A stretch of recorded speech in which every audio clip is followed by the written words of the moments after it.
two women stood just feet apart at Windsor Castle. One rode in the ancient procession, draped in deep blue velvet and a plumed hat that has crowned royalty for nearly 700 years. The other, younger and destined one day to be queen, stood quietly at the side in a soft yellow coat, watching. To the thousands of people lining the hill, it looked like a snub. It was not. The truth behind who wears the robes and who must wait is one of the most quietly fascinating rules in the entire monarchy. And once you understand it, you'll never watch a royal procession the same way again. The morning of June 15 brought clear skies to Windsor, and the crowds had gathered early. Some had arrived hours before dawn to claim a spot along the route, folding chairs and flasks of tea beside them, because Garter Day is one of the few occasions when the full color and theater of the British monarchy spills out into open view.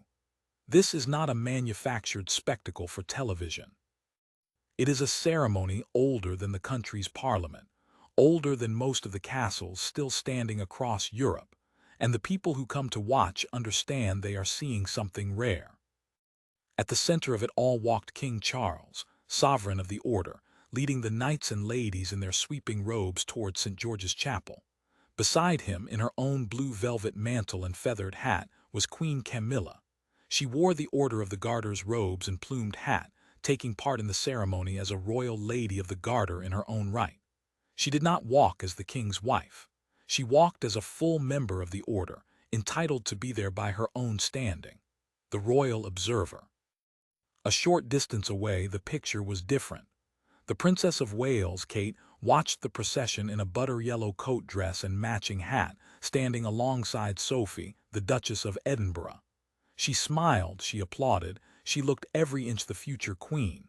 But she did not walk in the procession and she wore no robes. The royal observer.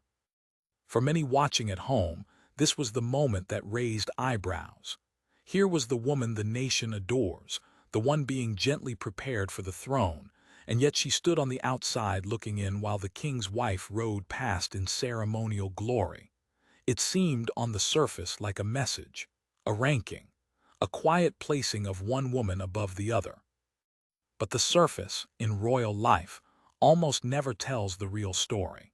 The reason Kate stood where she stood has nothing to do with favor, and everything to do with a rule written centuries before either woman was born.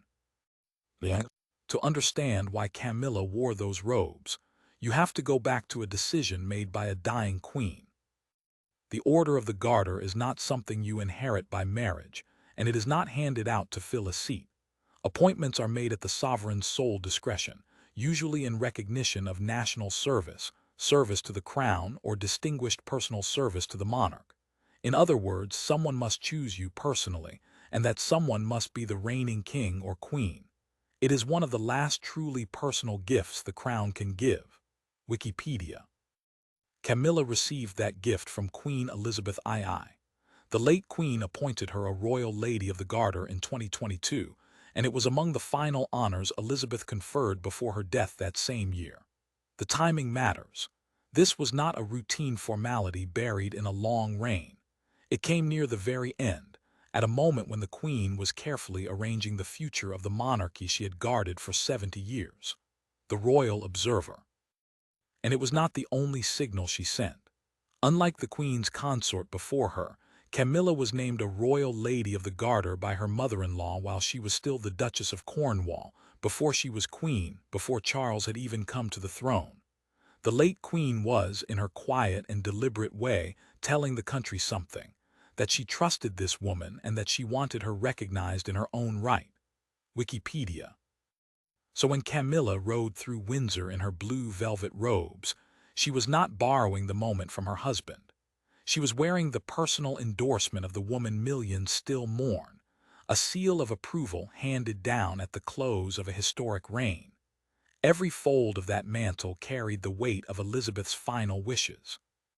That is what makes the contrast with Kate so poignant, rather than cruel. Camilla stands where she stands because a beloved queen placed her there deliberately, near the end of her life. It was earned, granted, and sealed by history. Which raises the obvious question.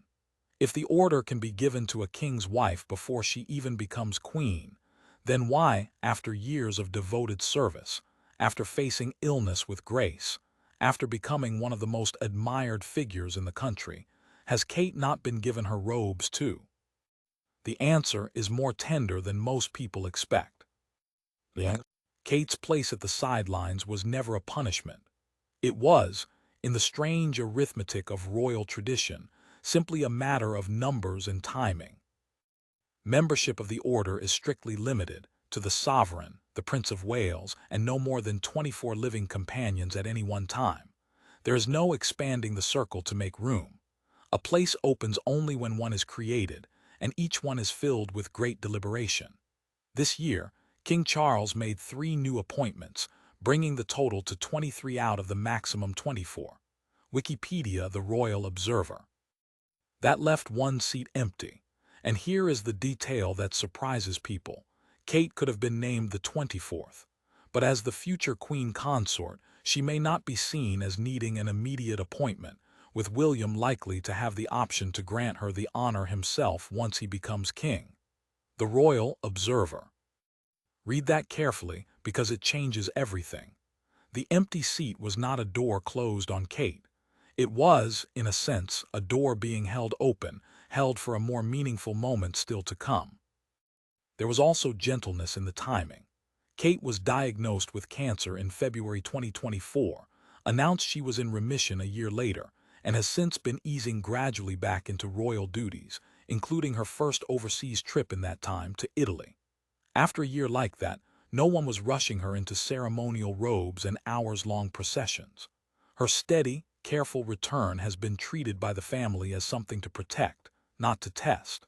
The Royal Observer. So on Garter Day, Kate attended in the role she genuinely holds today. She was there as the wife of a knight companion, because William himself is a member of the order and has been for many years. He was appointed by his grandmother, Queen Elizabeth II, in April 2008, and she made the honor especially personal by ensuring he became the 1,000th member of the order in its history. The Royal Observer. Royal Central. That is the quiet truth the yellow coat concealed. Kate was not excluded from anything. She stood exactly where the rules place a knight's wife who has not yet, herself, been called into the order, waiting not in disappointment, but in a kind of dignified pause for a chapter that has simply not arrived yet.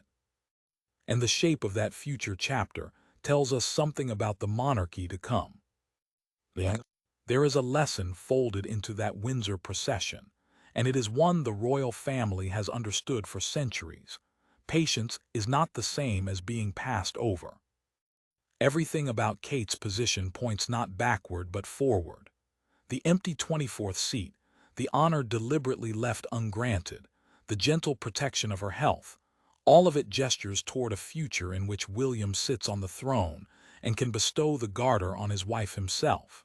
Should that day come, it would carry a meaning that a routine appointment today never could. A king robbing his own queen in the ancient blue velvet by his own hand and choice is a far more powerful image than a seat quietly filled to reach a number. In royal life, the most significant honors are often the ones that are allowed to wait. This is how the monarchy has always worked. It thinks in decades, not headlines.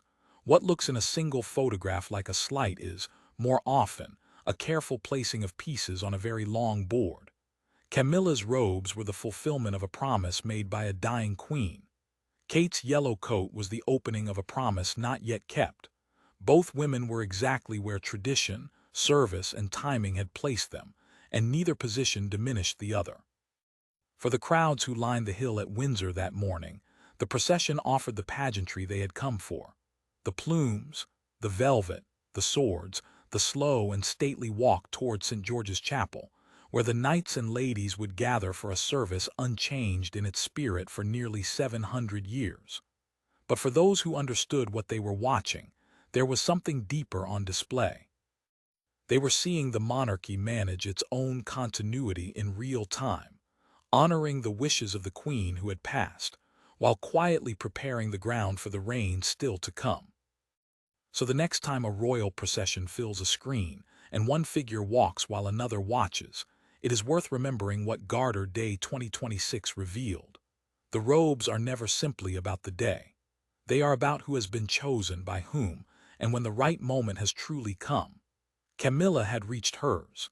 Kate's, in all likelihood, still lies ahead, and when it arrives, it may prove to be the more moving moment of the two. That is the quiet royal rule behind the robes.